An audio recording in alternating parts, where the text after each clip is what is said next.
Don't remember what we were talking about before she said it, only the way her voice seemed to still the air. You don't know desire, she said.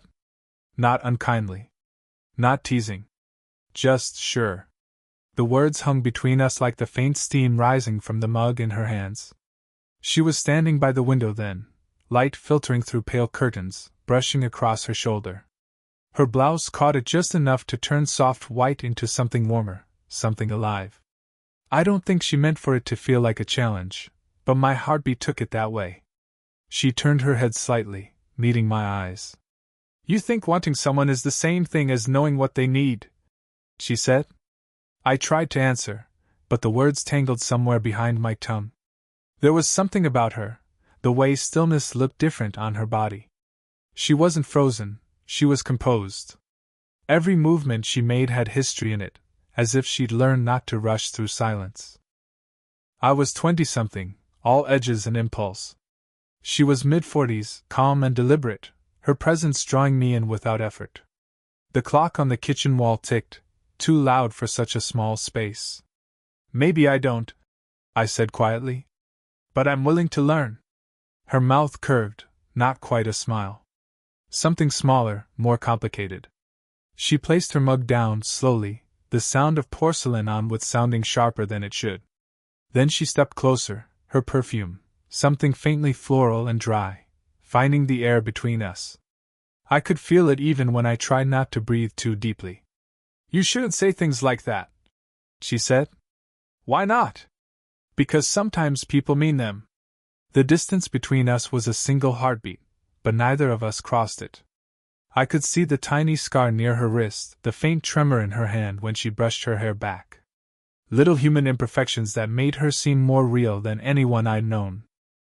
I looked away first, down at the table, at the circle her mug had left on the wood.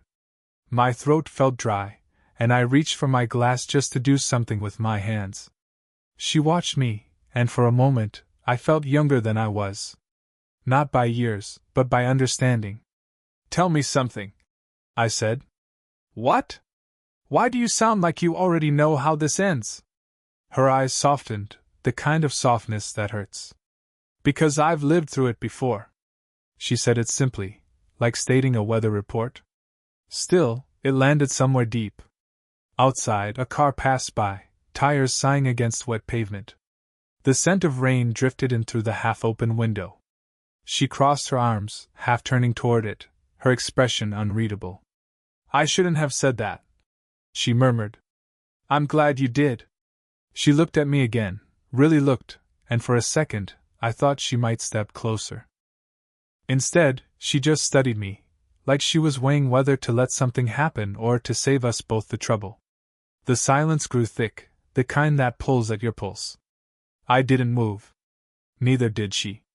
And then, the sound of a key turning in the front door. Her eyes flicked toward it, then back to mine. Every trace of softness vanished. She whispered, barely moving her lips. Don't say a word. The sound of the key froze us both. A second later, the door opened, and a man's voice called out from the hallway. Clara?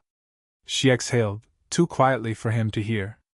It's just my brother, she said quickly, stepping back. The word brother should have relaxed me, but it didn't. Something about the way she adjusted her blouse, like she was reassembling herself, said more than the explanation did. He came in, said hello, then disappeared down the hall. The silence he left behind felt different, less comfortable, more aware. Clara turned to me again. Sorry. He drops by sometimes. It's fine. But it wasn't fine.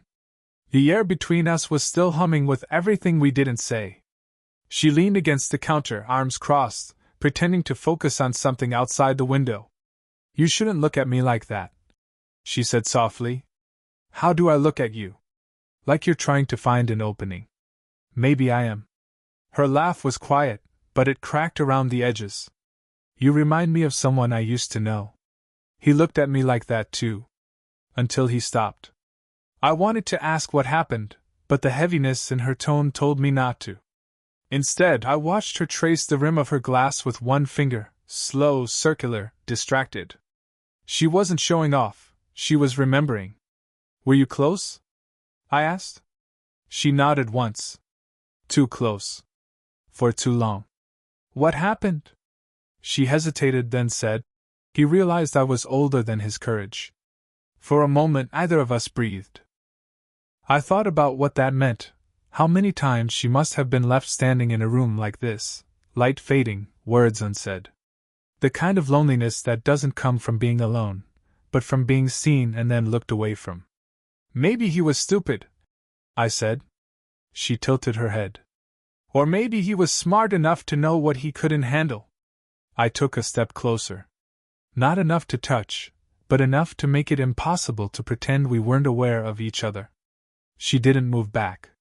Her perfume again, faint, expensive, the kind of scent that stays on your shirt long after you've gone. You ever think about calling him? I asked. She shook her head. I've learned not to chase ghosts. Her voice trembled just slightly at the end, just enough for me to hear what she didn't want me to hear. I wanted to reach out, to touch her arm, to do something human, but I stayed still. She broke the distance first, brushing past me to grab something from the counter. Her hand grazed mine, just a passing touch, skin against skin, and it felt deliberate in a way that scared me. She didn't apologize. She just stood beside me, eyes lowered, fingers still resting too close to mine. Neither of us spoke. The sound of rain started again, tapping against the windowpane. Finally, she said, barely above a whisper, "You should go before it gets worse." I nodded, but I didn't move. And when she finally turned her hand palm up, inviting mine into it, I realized neither of us really wanted me to. The next time I saw her, she was standing in the doorway, half turned, her hair still damp from the rain. "I thought you said you wouldn't come back," she said. "I didn't plan to. But you're here." She said it without accusation, just quiet surprise. She stepped aside, and I walked in. The house smelled faintly of coffee and something floral again. Same kitchen. Same soft light. We stood there for a few seconds, unsure which version of ourselves we were supposed to be. "I brought your book back," I said, setting it on the table. "You could have just texted. I didn't have your number." That earned me a small smile. "You could have asked?" There it was again, the rhythm we always fell into. Careful words, uncareful pauses. I watched her fingers brush against the edge of the book. Her nails were short, clean, a little uneven. Everything about her looked practiced except the way she looked at me. "Clara?" a voice called suddenly from outside the open window. We both froze. It was her neighbor, the one who always waved when I parked outside. She quickly stepped closer, whispering, "Don't say anything." I was already too close. I could feel her breath near my cheek, her heartbeat pulsing through the quiet. The neighbor's voice faded as footsteps moved away, but neither of us moved. Her hand was on my arm now, maybe to steady herself, maybe not. "You should go," she whispered again, but this time it didn't sound like she meant it. "I can't keep pretending this is nothing," I said. "It has to be nothing." "Then why do you keep letting me in?" That broke her composure for just a moment. She turned away, one hand brushing her forehead as if trying to erase the thought. "You're too young to understand what this would mean." "Maybe," I said. "But you're too honest to pretend you don't feel it." Her silence was answer enough. The space between us shrank again, slow, inevitable. I could see the tiny freckles along her collarbone, the way her breathing caught just before she looked at me. Every detail felt amplified, like the world outside had gone quiet to listen. I took one step forward. She didn't move. Another, and our reflections blurred together in the window's glass. "Don't," she said softly. "I'm not." But I was, drawn in by something I couldn't name. Her lips parted slightly, but not for words. For air. For hesitation. Then, a phone buzzed on the counter. She flinched, stepping back. The spell broke. The screen lit up with a name I didn't recognize. She stared at it, unreadable, then turned it face down. Her voice, when it came, was quieter than before. "You should really stop coming here." I nodded, but I didn't move. Not right away. Because when I finally did, she caught my wrist, barely, and held it for a heartbeat too long. Either of us spoke. The silence said enough. It had been a week since I'd last seen her. 7 days, and still, everything around me carried her name, the scent of rain on pavement, the quiet between songs, the echo of her saying don't. When I finally went back, I told myself it was just to return her umbrella. She opened the door before I could knock twice, as if she'd been standing behind it the whole time. "You shouldn't be here," she said.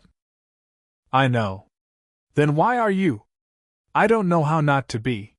She closed her eyes briefly, just a flicker, and then stepped aside. The rain had soaked my sleeves, and I was dripping onto her floor. She handed me a towel, and when our fingers touched, the air felt different again, charged, suspended. "Clara," I said quietly, "are you really going to keep pretending this doesn't mean anything?" Her eyes lifted to mine. "You don't understand what this would cost." "Then explain it." "I don't owe you that. I'm not asking you to owe me anything. Just tell me if you want me to leave." She opened her mouth to speak, then stopped. Her throat worked around a word she couldn't say. Instead, she turned and walked toward the living room. I followed. The lamp beside the couch threw a soft amber light across her shoulders. She stood there, arms crossed, facing the window. I could see her reflection, tired, beautiful, undecided. "When you're my age," she said slowly, "you learn to want quieter. You stop chasing what burns you. Then why are you shaking?" She turned sharply, her voice catching. "Because you make it hard to stay quiet." That was the moment everything changed. The last of her restraint cracked, and for once, she didn't step back when I did. I reached out, brushing a strand of damp hair from her cheek. My hand lingered longer than it should have, fingertips tracing the edge of her jaw, just enough to make her breath falter. "Tell me to stop," I whispered. She didn't. Her hand came up slowly, resting against my chest, not pushing away, not pulling closer, just feeling. "You have no idea what you're doing," she said, voice trembling. "I think I do." "Then you're in more trouble than you realize." I moved closer. Her forehead nearly touched mine. I could smell her perfume, faint and familiar, like something that used to mean safety but now only meant her. Her lips parted. A breath. A pause. The world narrowed to the space between us, the warmth, the silence, the heartbeat that wasn't mine. And then, a sharp knock at the door. She stepped back instantly, eyes wide, chest rising too fast. I stood there, pulse still racing, hands still half raised like I could hold on to what had just almost happened. She whispered, "Don't say a word." Then she turned toward the door, leaving the air behind her heavy with everything we hadn't done. The knock that saved us, or ruined us, came from her brother again. She opened the door, trying to sound casual. "Hey! What are you doing here?" He stepped in, looked around. "I was just passing by. Thought I'd check on you." His eyes landed on me, standing there with a towel in my hand. "Didn't know you had company," he said. Her voice didn't waver. "A friend from work. He was just leaving." Friend from work. I felt that phrase hit somewhere low in my chest, not because it wasn't believable, but because of how smoothly it came out. I forced a polite nod, shook his hand, said something about a project, then left. Except I didn't really leave. I waited in my car for 20 minutes, staring at her front window, waiting for the lights to go out. They didn't. When she finally called later that night, her voice was barely above a whisper. "You shouldn't have stayed. You knew I would." "I did," she admitted. "That's what scared me." There was a pause, long, shaky, full of something neither of us could name. Then she said quietly, "He knows." "Your brother?" "He's not stupid, and I've never been good at pretending." The words sat between us, heavy and electric. I could hear her breathing, slow, careful, like she was trying to measure how much truth she could give away. "Does he think that you're just someone from work?" "No. He's seen how I look at you. That silence again, but now it burned. I heard her inhale, a small sound that felt closer than it should have been through a phone. "This isn't just about him," she said.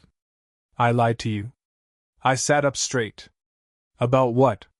She hesitated. "I'm not single."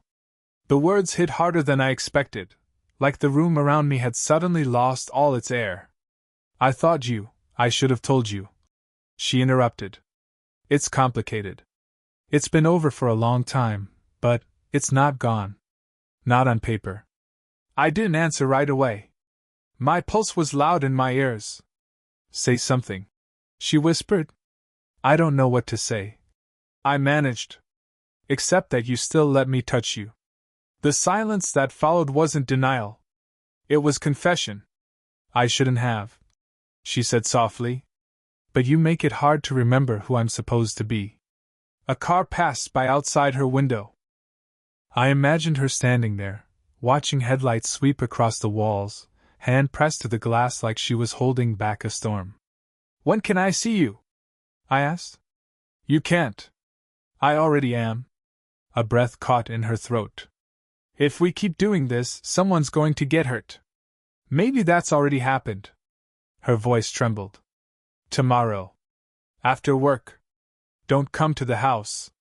Then she hung up, leaving me staring at the dark, knowing exactly what would happen if I did. She waited for me after work, just like she said. Not at her house, not anywhere familiar, but at a quiet cafe near the edge of town, where no one would recognize us. The light outside was fading, the sky turning that restless gray between day and night. She sat by the window, hands wrapped around a cup of coffee she hadn't touched. When she saw me walk in, something in her face softened, relief, regret, maybe both. "You came," she said. "You asked me to. I didn't think you would." I sat across from her, close enough to feel the warmth radiating from her skin even across the small table. "Why now?" I asked. "Because pretending stopped working." Her eyes flicked down, then up again, steady, brave in the way truth sometimes is. "I told him," she said quietly. "Your husband?" She nodded. "That it was over. I didn't tell him about you, but I think he already knows." I didn't know what to say. My throat felt dry, my hands unsure of where to rest. She leaned forward slightly, her voice lowering. "I should feel lighter. But all I feel is terrified." "Of what?" "Of what comes next." "Of you?" The honesty in that broke something in me. I reached across the table, my fingers brushing the back of her hand, the faint tremor there, the warmth, the pulse that matched my own. "I don't want to ruin your life," I said. "You won't. But you might change it." The rain began again outside, faint at first, then steadier, a rhythmic backdrop to everything we weren't saying. She turned her palm over beneath mine, interlacing our fingers. Her eyes glistened with something raw and unguarded. "This isn't what I planned," she whispered. Neither was I. We both stood then, almost at the same time, as if drawn by gravity. The cafe was nearly empty, the lights flickered softly against the window. She stepped close enough that her breath brushed my neck, her voice trembling as she said, "Tell me to walk away." "I can't." "You have to." "I won't." Her hands rose to my face, slow, uncertain.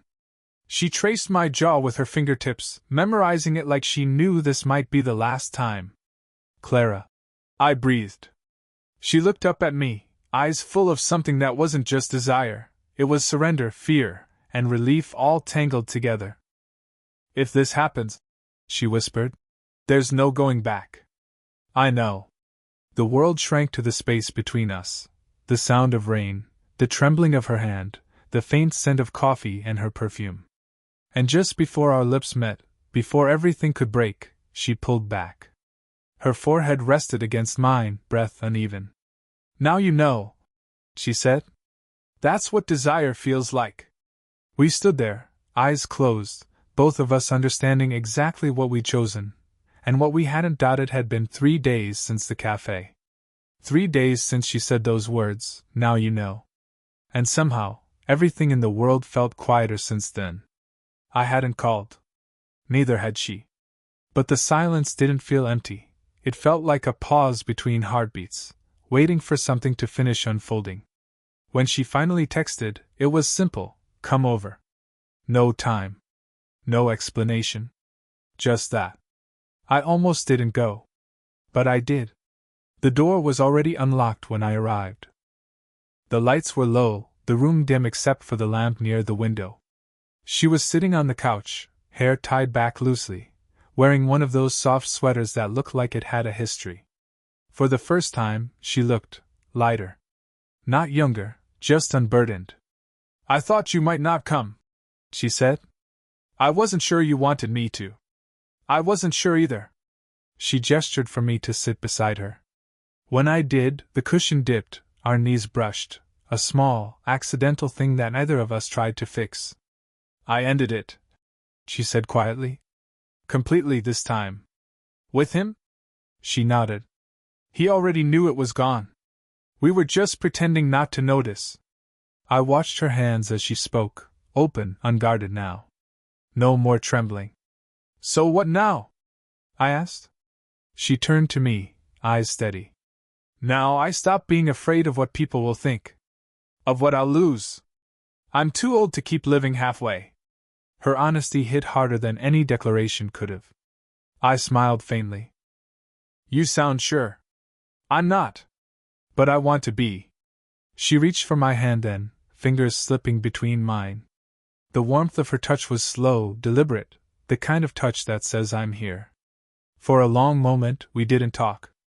We just sat there, the quiet filling all the spaces words couldn't reach. Her head found my shoulder, gentle and certain. I turned slightly, resting my cheek against her hair. She smelled like rain and faint perfume, the same one that had haunted me since the beginning. "I used to think desire was about losing control," I said. "And now? Now I think it's about finally letting yourself feel safe enough to." She smiled, small and real. "Then maybe we're both learning." Her hand tightened around mine, not a promise, just presence. Outside, the rain had stopped. The window was fogged from the warmth inside. She looked at me then, and for the first time, there was no hesitation in her eyes. No rush. No guilt. Just two people who had found their way through all the noise to something quiet, steady, and true.